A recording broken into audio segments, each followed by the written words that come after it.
X ความถี่ 91 เมกะเฮิรตซ์ จากนี้ไปติดตามรับฟังรายการร้อยเรื่องราวข่าวสารเมืองแพร่ทุกวันจันทร์ถึงวันศุกร์เวลา 11 นาฬิกาถึง 12 นาฬิกาช่วงข่าวสารการศึกษาเมืองแพร่โดยสำนักงานศึกษาธิการจังหวัดแพร่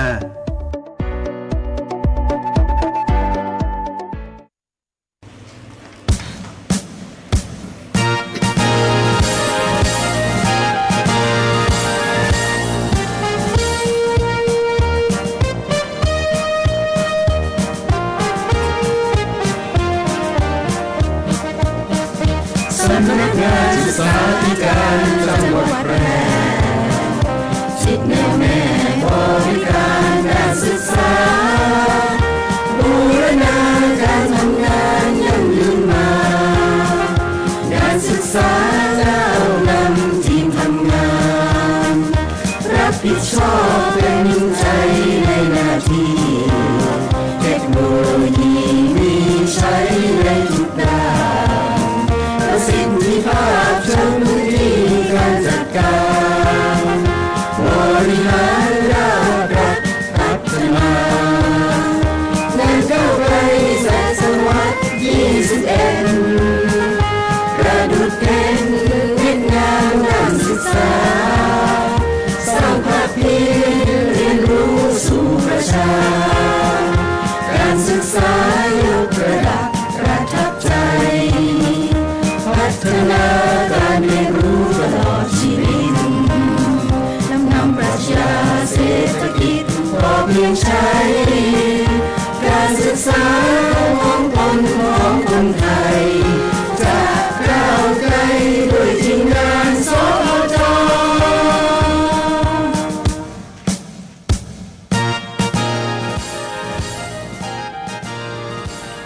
สวัสดีค่ะท่านผู้ชมทุกท่านกลับมาพบกันเช่นเคยนะคะกับรายการร้อยเรื่องราวข่าวสารเมืองแพร่ช่วงข่าวสารการศึกษาเมืองแพร่เริ่มต้นสลุดเลยไม่ได้มาหลายสัปดาห์แล้วป๊อบค่ะวันนี้ได้รับมอบหมายจากท่านศึกษาธิการจังหวัดแพร่ท่านสุทินจันทรวรเชษฐ์นะคะมอบหมายให้พวกเราสองคนมาเป็นผู้ดำเนินรายการในช่วงข่าวสารการศึกษาเมืองแพร่โดยสำนักงานศึกษาธิการจังหวัดแพร่ในวันนี้ค่ะดิฉันกนกวรรณมลีนักวิชาการศึกษาชำนาญการเป็นผู้ดำเนินรายการค่ะค่ะสัญญาแสงกล้าค่ะนักวิชาการศึกษาสำนักงานศึกษาธิการจังหวัดแพร่ค่ะ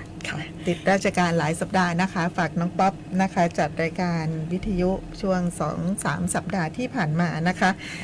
เช่นเคยนะคะช่วงนี้ก็ยังมีกิจกรรมข่าวสารมากมายหลายกิจกรรมในแวดวงการศึกษานะคะมีทั้งในส่วนที่ดำเนินการต่อแล้วก็มีในส่วนของที่เราจะปรับเปลี่ยนแล้วก็เดินหน้าไปด้วยกันนะคะเมื่อวันเสาร์ที่ผ่านมาในส่วนของสำนักงานศึกษาธิการจังหวัดแพร่ก็ได้จัดกิจกรรมที่เกี่ยวข้องกับการพัฒนาการศึกษาในจังหวัดแพร่ของเรากิจกรรมแรกที่สำคัญก็คือ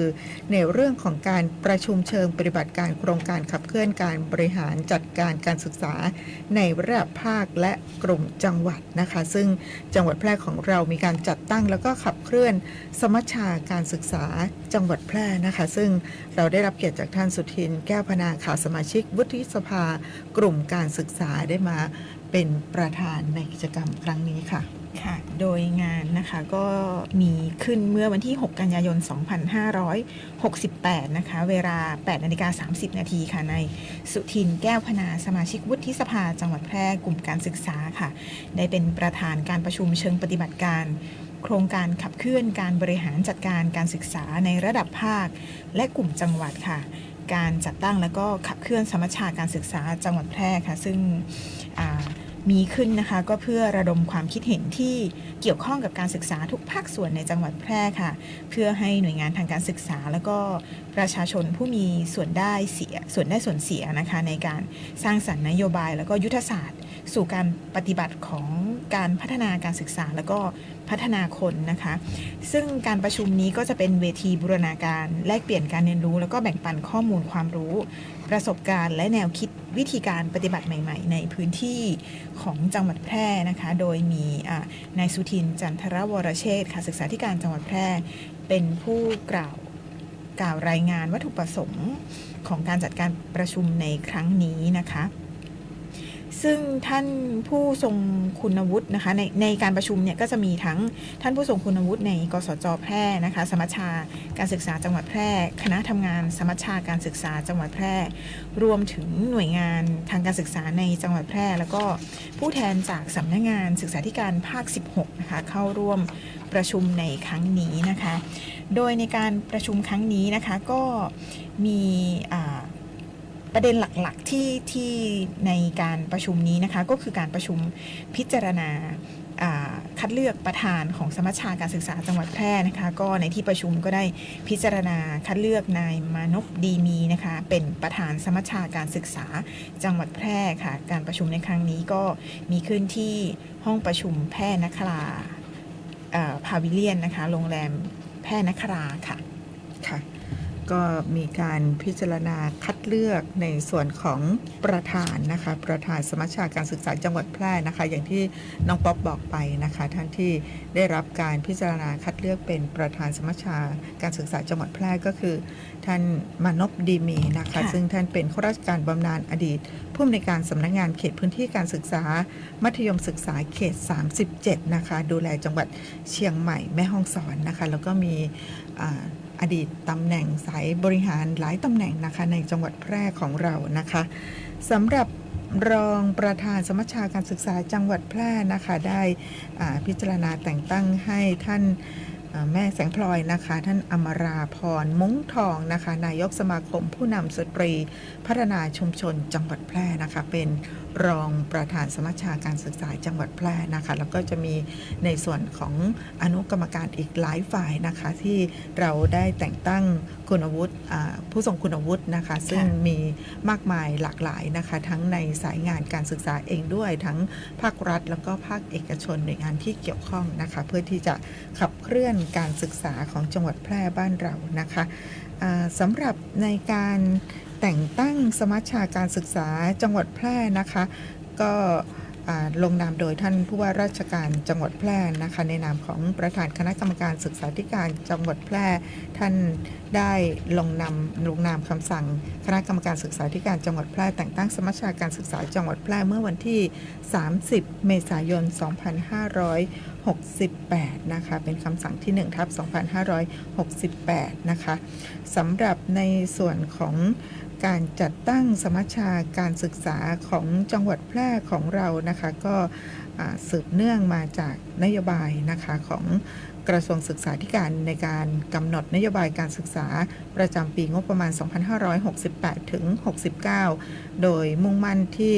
จะสานต่อนโยบายเรียนดีมีความสุขนะคะเกิดผลสำเร็จต่อผู้เรียนเป็นที่ประจักษ์นะคะโดยใช้แนวทางจับมือไว้แล้วไปด้วยกันซึ่งการศึกษาเป็นรากฐานสำคัญของการพัฒนาทรัพยากรมนุษย์ให้มีคุณภาพนะคะส่งผลสำคัญต่อการพัฒนาประเทศให้เจริญก้าวหน้าตามพระราชบัญญัติพื้นที่นวัตกรรมการศึกษาปีพุทธศักราช 2562 มาตรา 5 นะคะได้กำหนดพื้นที่นวัตกรรมการศึกษาจัดตั้งขึ้นโดยมีวัตถุประสงค์หลักๆทั้งหมด 4 ข้อด้วยกันก็คือข้อแรกค่ะเป็นการคิดค้นและพัฒนานวัตกรรมการศึกษาและการเรียนรู้เพื่อยกระดับผลสัมฤทธิ์ทางการศึกษาของผู้เรียนรวมทั้งดำเนินการให้มีการขยายผลไปใช้ในสถานศึกษาขั้นพื้นฐานอื่นข้อที่ 2 ก็คือลดความเหลื่อมล้ำในการศึกษานะคะข้อ 3 กระจายอำนาจและให้อิสระแก่หน่วยงานทางการศึกษาและสถานศึกษานำร่องในพื้นที่นวัตกรรมการศึกษาเพื่อเพิ่มความคล่องตัวในการบริหารและการจัดการศึกษาให้มีคุณภาพและประสิทธิภาพยิ่งขึ้นและข้อสุดท้ายนะคะก็คือสร้างและพัฒนากลไกในการจัดการศึกษาร่วมกันระหว่างภาครัฐองค์กรปกครองส่วนท้องถิ่นภาคเอกชนแล้วก็ภาคประชาสังคมในพื้นที่นวัตกรรมการศึกษาค่ะซึ่งทั้งหมดทั้งมวลนะคะจังหวัดแพร่ของเราโชคดีนะคะเรามีผู้นำทางการศึกษานะคะท่านสมาชิกวุฒิสภาซึ่งเป็นสมาชิกวุฒิสภากลุ่มการศึกษาแล้วก็เป็นคนจังหวัดแพร่โดยกำเนิดนะคะก็คือท่านสุทินแก้วพนานะคะได้มาร่วมเป็นที่ปรึกษาของสมัชชาการศึกษาของจังหวัดแพร่ด้วยนะคะซึ่งวันนั้นท่านก็ได้มีการบรรยายพิเศษนะคะทั้งในส่วนของส่วนกลางก็คือนโยบายการศึกษาของระดับชาติ นะคะ ค่ะ รวมมาถึงมองมายังในบริบทของจังหวัดแพร่ของเราก็คือขับเคลื่อนการศึกษาของจังหวัดแพร่ ค่ะ ค่ะ ใน เพราะฉะนั้นมั่นใจได้เลยนะคะน้องป๊อป ค่ะในวันนั้นเองนะคะท่านก็ได้ให้ความรู้แล้วก็บรรยายในหลาย ๆ เรื่องที่เกี่ยวกับการศึกษานะคะตั้งแต่ในส่วนของการศึกษาระดับชาติรวมถึงเชื่อมโยงมาสู่การศึกษาในจังหวัดแพร่นะคะว่าเราจะมีทิศทางในอนาคตที่จะพัฒนานักเรียนนักศึกษาหรือว่าพัฒนาการศึกษาจังหวัดแพร่ยังไงให้ตอบโจทย์กับโลกในอนาคตนะคะว่าสิ่งที่สังคมหรือว่าโลกในอนาคตที่จะต้องการเนี่ยไม่ว่าจะเป็นด้านเทคโนโลยีหรือว่าด้านต่างๆนะคะที่เยาวชนในจังหวัดแพร่จะต้องเตรียมรับมือกับสิ่งที่จะตามมาในอนาคตนี้นะคะค่ะท่านมองภาพการศึกษาของจังหวัดแพร่ค่อนข้างชัดเลยทีเดียวเนื่องจากว่าท่านเป็นคนจังหวัดแพร่ศึกษาตั้งแต่การศึกษาขั้นพื้นฐานนะคะในจังหวัดแพร่นะคะแล้วก็ได้มีโอกาสดำรงตำแหน่งในสายผู้บริหารก็คือผู้อำนวยการสำนักงานเขตพื้นที่การศึกษาประถมศึกษาแพร่เขต 1ด้วยเพราะฉะนั้นท่านก็มองภาพการศึกษามองภาพของเด็กเยาวชนของจังหวัดแพร่ของเราเห็นภาพค่อนข้างชัดนะคะก็เป็นหนึ่งในพลังสำคัญของชาวจังหวัดแพร่ของเราที่จะขับเคลื่อนการศึกษาของเราให้มีความเข้มแข็งแล้วก็เหมาะสมกับบริบทของจังหวัดแพร่ของเรานะคะอันนี้ก็เป็นภาพหวังนะคะที่ทางสมัชชาการศึกษาของจังหวัดแพร่ของเราจะได้ร่วมด้วยช่วยกันนะคะในการขับเคลื่อนในการพัฒนาการศึกษาของจังหวัดแพร่ของเราให้ดียิ่งขึ้นไปค่ะมาที่กิจกรรมที่ 2 กันบ้างค่ะน้องป๊อปค่ะวันเดียวกันเลยก็คือวันที่6 กันยายน 2568 ช่วงบ่ายนะคะก็มีการจัดกิจกรรมชมรมจับมือไว้แล้วไปด้วยกันของทางสำนักงานสกสคจังหวัดแพร่นะคะซึ่งจัดขึ้นสำหรับครูและบุคลากรทางการศึกษาในประจำการประจำปี 2568 ค่ะค่ะโดยเหมือนที่พี่นกบอกนะคะว่าวันที่6ภาคบ่ายนะคะก็คือเวลาตั้งแต่เวลา 14 นาฬิกานะคะนายสุทินแก้วพนาสมาชิกวุฒิสภาจังหวัดแพร่กลุ่มการศึกษานะคะก็ได้เป็นประธานในพิธีเปิดกิจกรรม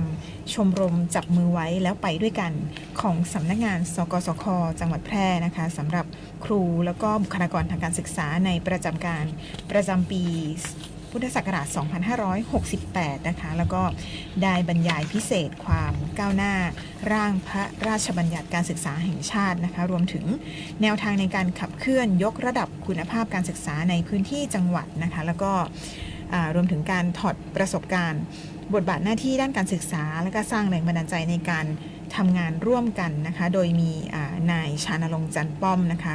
ประธานชมรมจับมือไว้แล้วไปด้วยกันของสำนักงานสกสคจังหวัดแพร่เป็นผู้กล่าวต้อนรับนะคะแล้วก็มีนายสุทินจันทรวรเชษฐ์ศึกษาธิการจังหวัดแพร่รักษาการแทนผู้อำนวยการสกสคจังหวัดแพร่เป็นผู้กล่าวรายงานวัตถุประสงค์ของการจัดกิจกรรมแล้วก็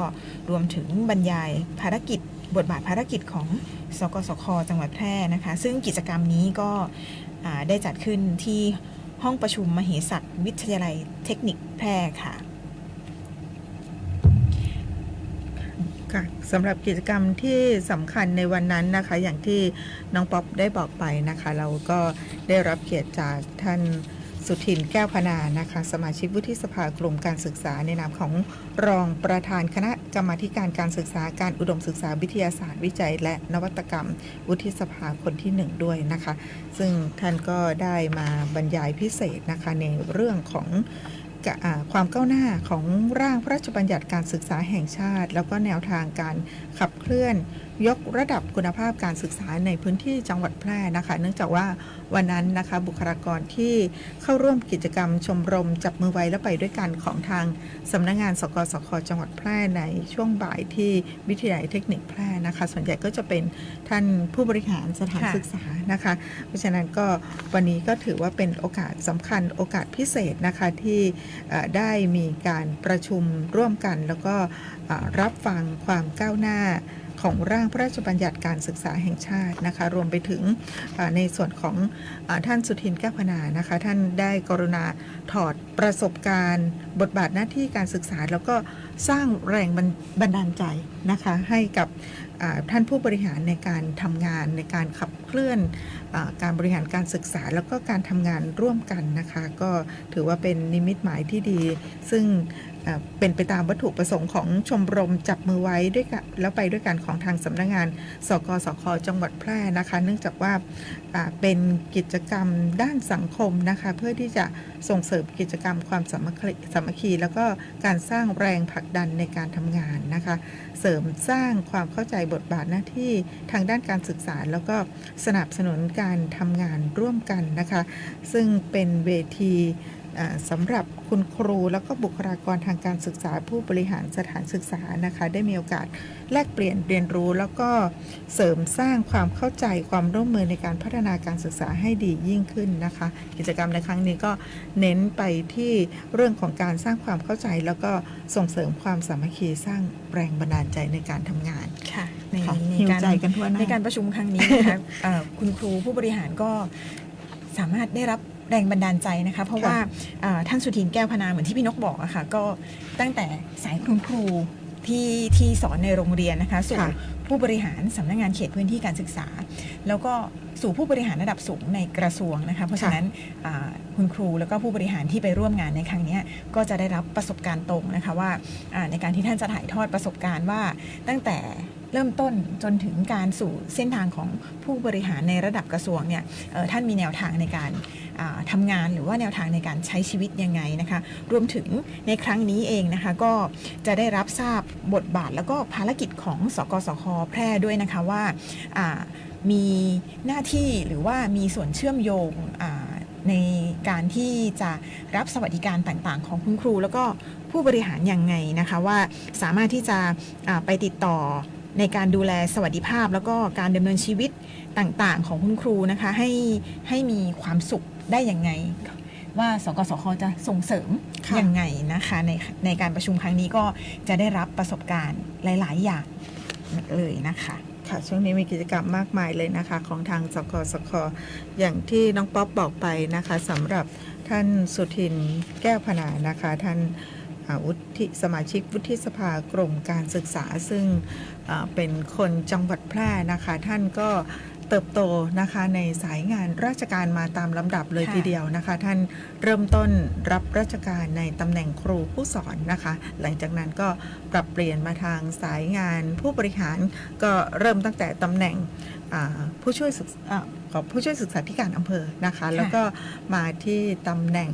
ผู้อำนวยการสำนักงานเขตพื้นที่การศึกษานะคะแล้วก็ไปที่ตำแหน่งศึกษาธิการจังหวัดลำปางนะคะแล้วก็เข้าไปสู่ในสายงานของผู้บริหารส่วนกลางนั่นก็คือตำแหน่ง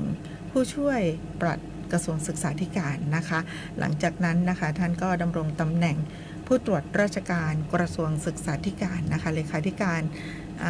สำนักงานลูกเสือแห่งชาตินะคะแล้วก็ตำแหน่งสุดท้ายก่อนที่ท่านจะเกษียณอายุราชการก็คือตำแหน่งปลัดกระทรวงรองปลัดกระทรวงศึกษาธิการนะคะเพราะฉะนั้นในเรื่องของความรู้ความสามารถแล้วก็ประสบการณ์ในการทำงานวันนั้นที่ท่านมีโอกาสได้มาถ่ายทอดนะคะในส่วนขององค์ความรู้แล้วก็ถอดประสบการณ์ให้กับท่านผู้บริหารทุกคนได้รับฟังกันก็คิดว่าเป็นแรงบันดาลใจที่ดีมากๆให้กับท่านผู้บริหารของเรานะคะค่ะอันนี้ก็เป็นกิจกรรมดีๆที่เกิดขึ้นในห้วงวันเสาร์ที่ผ่านมานะคะแล้วก็ยังจะมีกิจกรรมดีๆอีกมากมายหลายอย่างนะคะที่จะเกิดขึ้นในช่วงสัปดาห์นี้นะคะที่จะถึงนี้นะคะเดี๋ยวขออนุญาตพักเบรกกันสักครู่นะคะช่วงหน้าจะกลับมาพูดถึงกิจกรรมที่สำคัญที่ทางสำนักงานศึกษาธิการจะจัดขึ้นก็คือมหกรรมการเรียนรู้สู่ความเป็นเลิศและความมั่นคงในชีวิตของคนทุกช่วงวัยเรียนดีมีคุณธรรมนะคะจัดขึ้นที่โรงแรมแม่ยมพาเลทวันพฤหัสบดีที่11กันยายนที่จะถึงนี้ค่ะช่วงหน้ากลับมาติดตามกันค่ะ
ศูนย์บริหารจัดการน้ำจังหวัดแพร่มีหน้าที่ในการบริหารจัดการน้ำในจังหวัดแพร่โดยมีเป้าหมายเพื่อให้มีแหล่งน้ำใช้อย่างเพียงพอ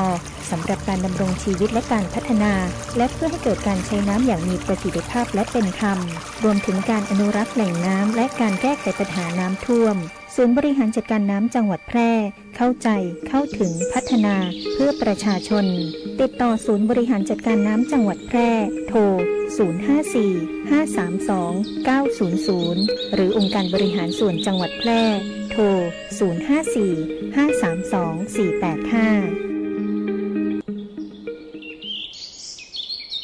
ประกันไม่ใช่แค่เพียงธุรกิจที่เอามาขายคุณเพื่อเงินแต่ประกันเป็นการกระจายความเสี่ยงของคุณไปให้บริษัทประกันถ้าไม่เชื่องั้นลองฟังนี่ผมชื่อประกรณ์มีบ้านอยู่1 หลังอยู่มาวันหนึ่งแก๊สระเบิด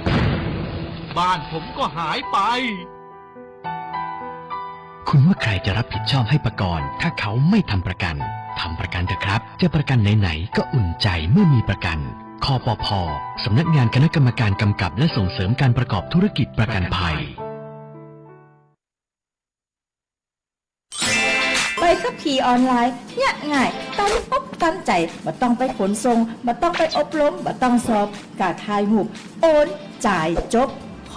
จับโปะข่าวปลอมดีหนาติหูตันบ่หลงเจือบ่กดไลค์กดแชร์แม่นก็เพียนแสงล่าสุดยอดเพียนเทพีสีม้อยคนงามตีบ่สเลกสลามไปเจือเขาแต่ละมือแต่ละเดเพจปลอมโมนี่นะลูกเล่นมันแผลวเวลาปะข่าวแบบเดียวกันเนี่ยก็ต้องเช็คแล้วเช็คแหมเลือกอันติมีแหล่งอ้างอิงติมาชัดเจนตรวจสอบได้น่าเจือถือบางเตือนเนี่ยต้องพอแผว URL พุ่นนะเพราะเขาจังปลอมแต่งเนี่ยคือค่ายกันสับปะตรวจสอบสอบไปสอบมาสุดท้ายอาจจะป้าว่าดันเป็นข่าวเก่าเหี่ยก็ได้หรือป้าการแจ้งเตือนจากเว็บไซต์อื่นว่าอันนี้เป็นข่าวปลอมและหมู่ข่าวปลอมเนี่ยก็จังสะกดคำพิษด้วยนะบ้านก็ไปเอาหูภาพจากข่าวเก่ามาใจเพื่อเพิ่มความน่าเชื่อถือปะจะอีต้องตั้งสติให้ดีแต่ทำความเข้าใจผู้เต่าตันสังเกตข่าวปลอมหมู่ติลึกจังเผยแพร่แต่ข่าวปลอมบดีล่อเล่นกับระบบเนอร์มีสิทธิ์ติดคุกนะปรารถนาดีจากสำนักงานประชาสัมพันธ์ตี 3 กรมประชาสัมพันธ์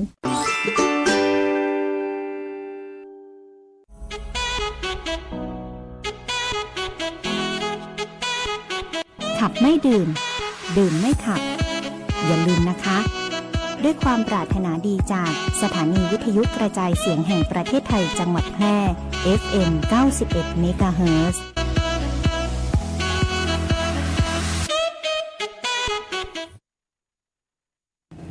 ค่ะต้อนรับเข้าสู่ช่วงที่2ของรายการนะคะตามที่ได้เกริ่นมาช่วงที่แล้วนะคะก็คือในวันพฤหัสบดีที่11กันยายน2568ที่จะถึงนี้นะคะทางสำนักงานศึกษาธิการจะได้จัดมหกรรมการเรียนรู้สู่ความเป็นเลิศและความมั่นคงในชีวิตของคนทุกช่วงวัยเรียนดีมีคุณธรรมนะคะที่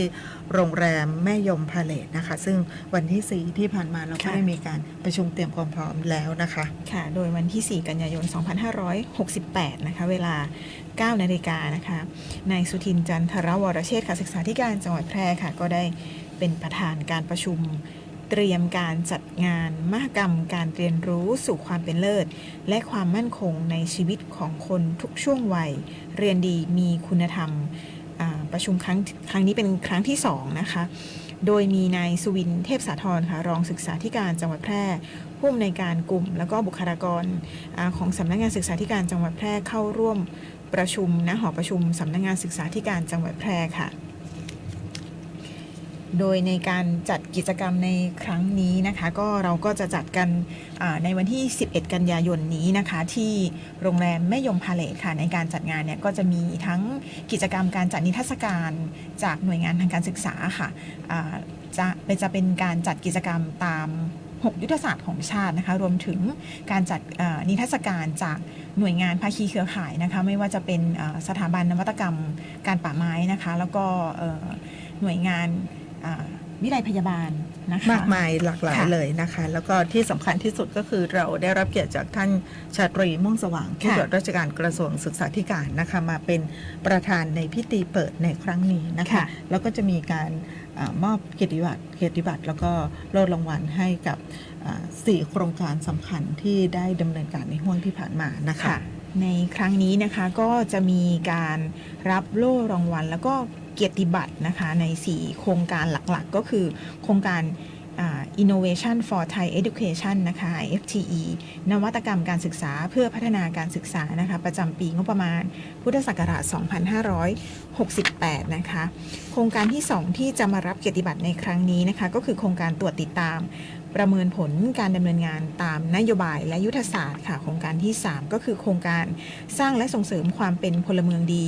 ตามรอยพยุคลบาทด้านการศึกษาสู่การปฏิบัติประจำปีงบประมาณพุทธศักราช 2568 ค่ะแล้วก็โครงการสุดท้ายก็คือ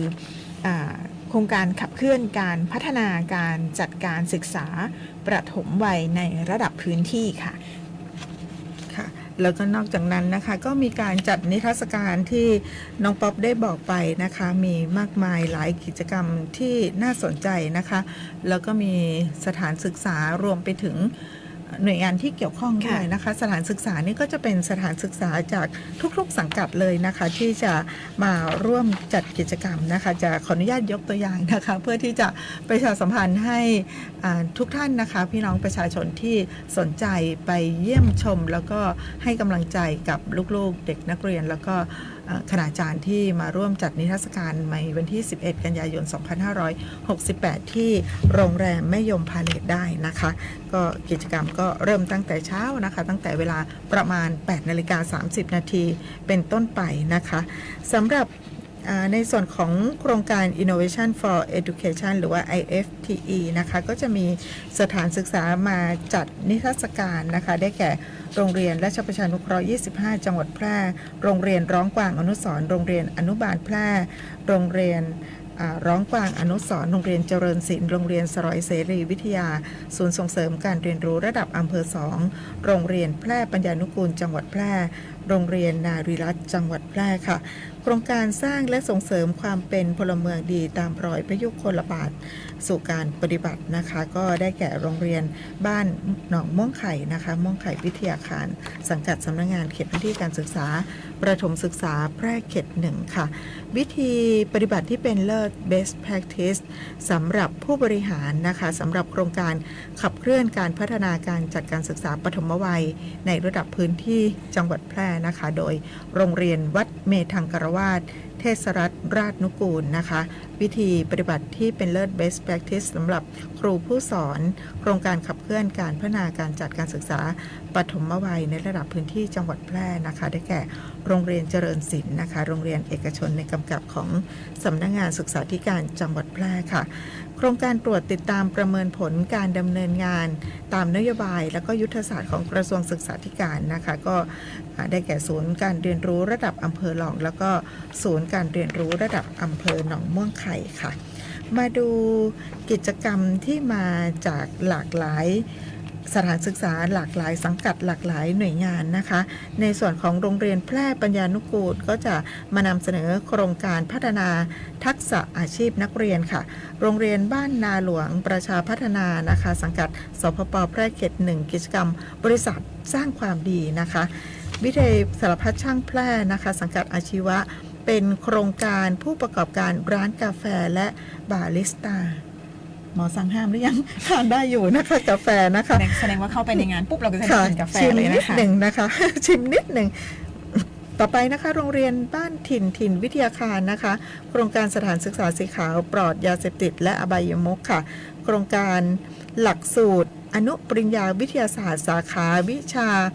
การจัดการทรัพยากรป่าไม้และสิ่งแวดล้อมโดยวิทยาลัยชุมชนแพร่นะคะโครงการพัฒนาผลิตภัณฑ์และกลุ่มอาชีพโดยศูนย์ส่งเสริมการเรียนรู้อำเภอสูงเม่นค่ะโครงการประชาสัมพันธ์ภารกิจของกรมพัฒนาฝีมือแรงงานนะคะท่านที่สนใจนะคะก็จะมีสำนักงานพัฒนาฝีมือแรงงานจังหวัดแพร่ไปจัดนิทรรศการนะคะกิจกรรมเรียนรู้เสริมสร้างประสบการณ์โดยศูนย์การเรียนบ้านเมตตาแพร่นะคะใครที่อยากจะทำความรู้จักกับ ศูนย์การเรียนบ้านเมตตาเพิ่มขึ้นนะคะก็ไปเยี่ยมชมกันได้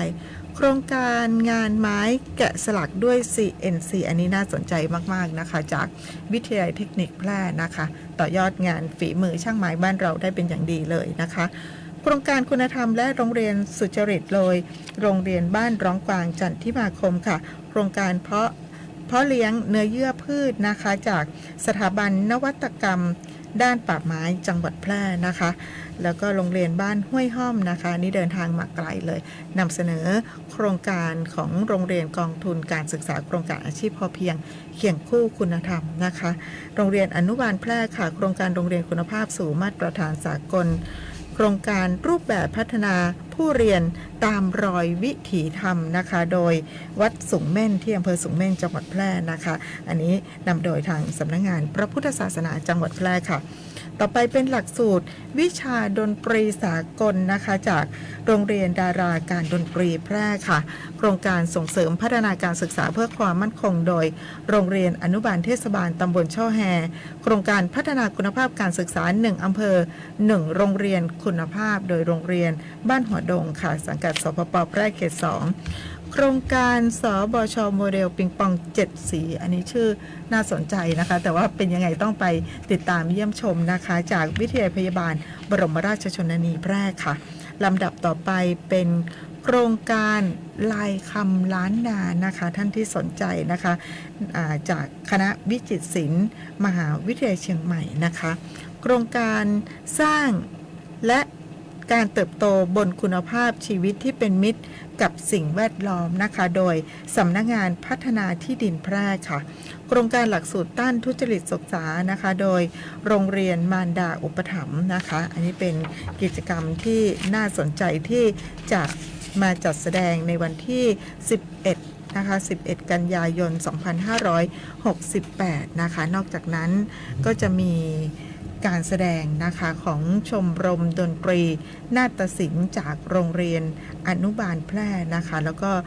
ศิลปะพื้นบ้านการแสดงกรองสะบัดชัยนะคะโดยโรงเรียนเมืองแพร่นะคะแล้วก็มีการขับร้องการแสดงวงดนตรีโฟกซองนะคะจากคุณครูโรงเรียนอนุบาลแพร่ค่ะคุณครูทวีทรัพย์โทยาแล้วก็คุณครูสุภาพรดอนจักรนะคะกิจกรรมน่าสนใจมากเลยนะคะหลากหลายกิจกรรมหลากหลายกลุ่มเป้าหมายด้วยนะคะโดยในการจัดกิจกรรมครั้งนี้ก็นอกจากจะมีนิทรรศการที่จะมาจัดในครั้งนี้แล้วนะคะบริเวณด้านล่างของ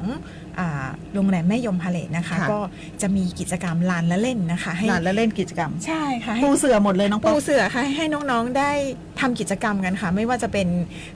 การทำผ้ามัดย้อมนะคะการระบายสีหรือว่ากิจกรรมต่างๆนะคะต้องผู้สนใจนะคะต้องมาติดตามในครั้งนี้นะคะตั้งแต่เข้าโรงแรมมาก็จะได้ตั้งแต่กินกาแฟนะคะกิจกรรมนิทรรศการที่เป็นผลงานของน้องๆในทุกๆสังกัดนะคะว่าได้ดำเนินการอะไรมาบ้างนะคะซึ่งก็จะเป็นผลงานของเยาวชนคนในจังหวัดแพร่นี้เองนะคะมาร่วมชื่นชมร่วมกันนะคะในวันที่11กันยายน2568นี้ค่ะณโรงแรมแม่ยมพาเลทค่ะ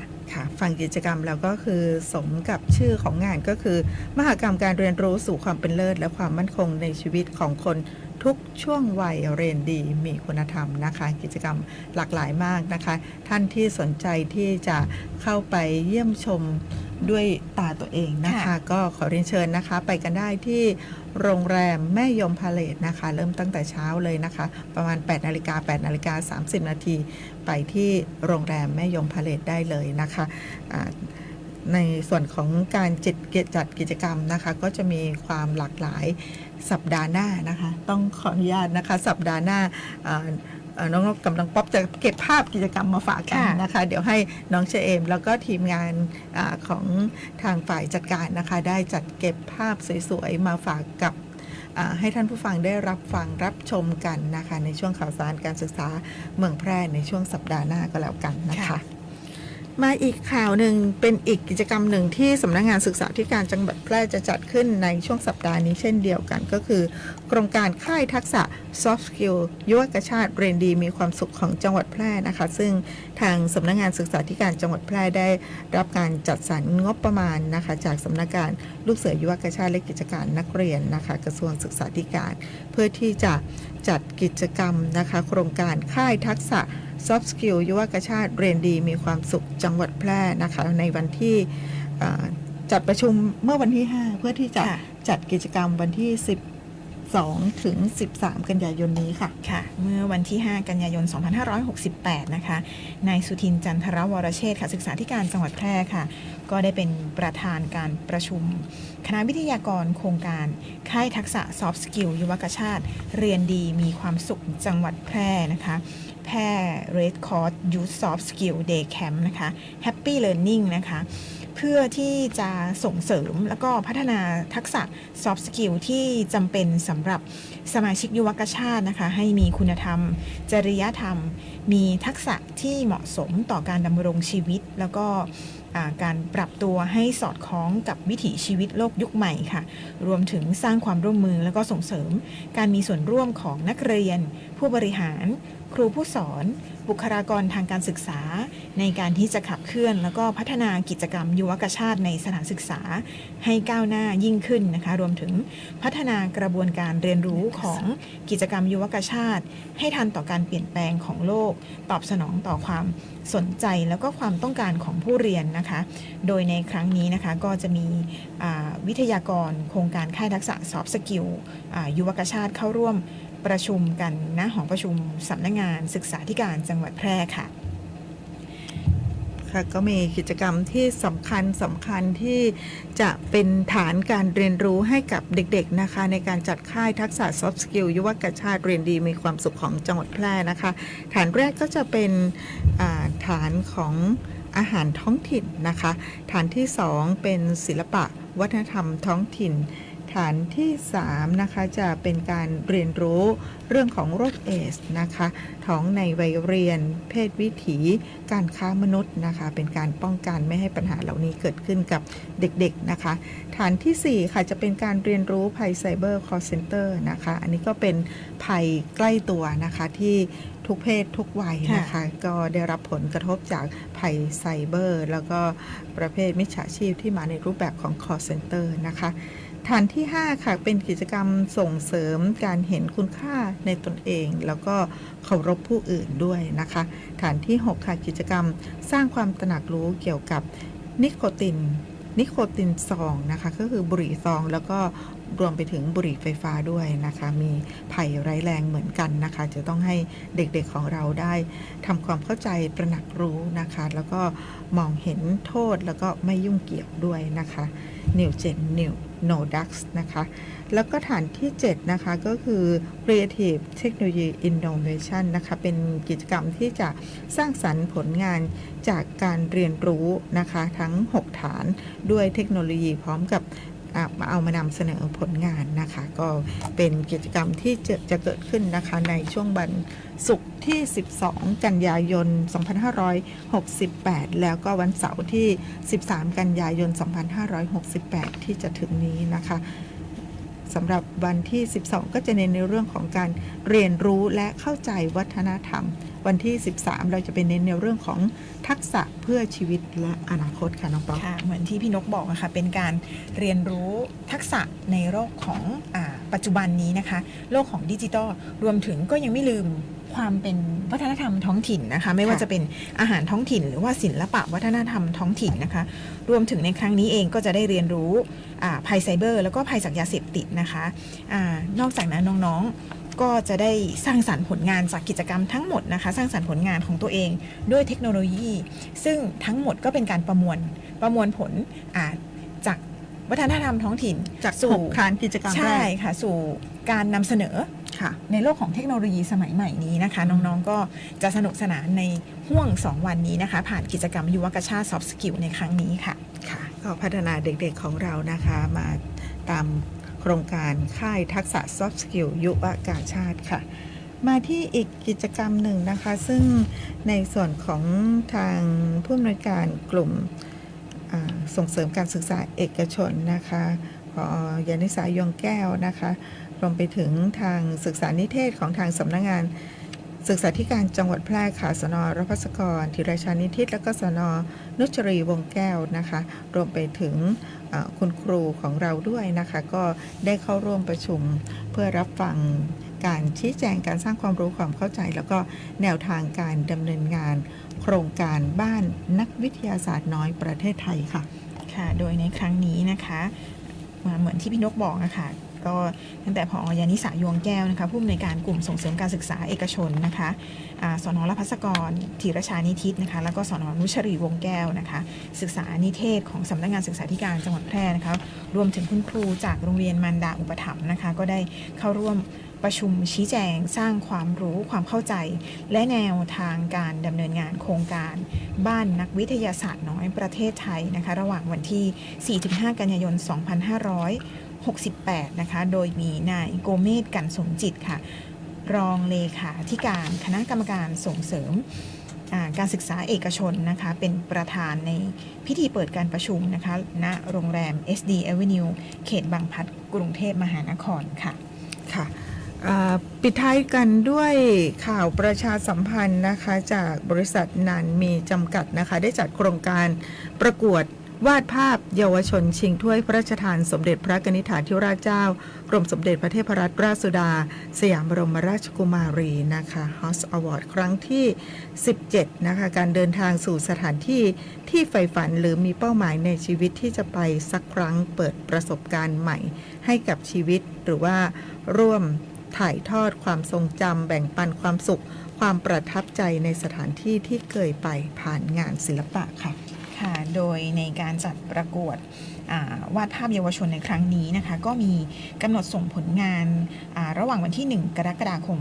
ถึงวันที่ 25 ตุลาคม 2568 นะคะแล้วก็จะมีการประกาศผลในวันพฤหัสที่ 27 พฤศจิกายน 2568 ค่ะโดยจะเปิดรับผลงานแบ่งออกเป็น 3 กลุ่มนะคะก็คือระดับอนุบาลแล้วก็ประถมศึกษาตอนต้นนะคะก็คืออนุบาล 1 ถึงประถมศึกษาปีที่ 3 ค่ะกลุ่มที่ 2 ก็คือกลุ่มประถมศึกษาตอนกลุ่มประถมศึกษาตอนปลายนะคะก็คือตั้งแต่ชั้นประถมศึกษาปีที่ 4 ถึงชั้นประถมศึกษาปีที่ 6 ค่ะแล้วก็กลุ่มที่ 3 ก็คือกลุ่มมัธยมศึกษาตอนต้นค่ะก็คือมัธยมศึกษาปีที่ 1 ถึงมัธยมศึกษาปีที่ 3 ค่ะโดยสามารถสอบถามข้อมูลเพิ่มเติมได้ที่แผนกการตลาดบริษัทนานมีจำกัดนะคะเข้าไปดูรายละเอียดได้ที่เพจ Facebook ของทางสำนักงานศึกษาธิการจังหวัดแพร่ได้นะคะเปิดเวทีให้กับเยาวชนได้มีโอกาสได้ใช้ความคิดสร้างสรรค์กันค่ะค่ะวันนี้เวลาของช่วงข่าวสารการศึกษาเมืองแพร่หมดลงแล้วค่ะติดตามรายการของเราได้ทุกๆวันอังคาร 11 นาฬิกาโดยประมาณนะคะขอบคุณทางสวท.แพร่ด้วยค่ะวันนี้เวลาหมดแล้วค่ะสวัสดีค่ะสวัสดีค่ะ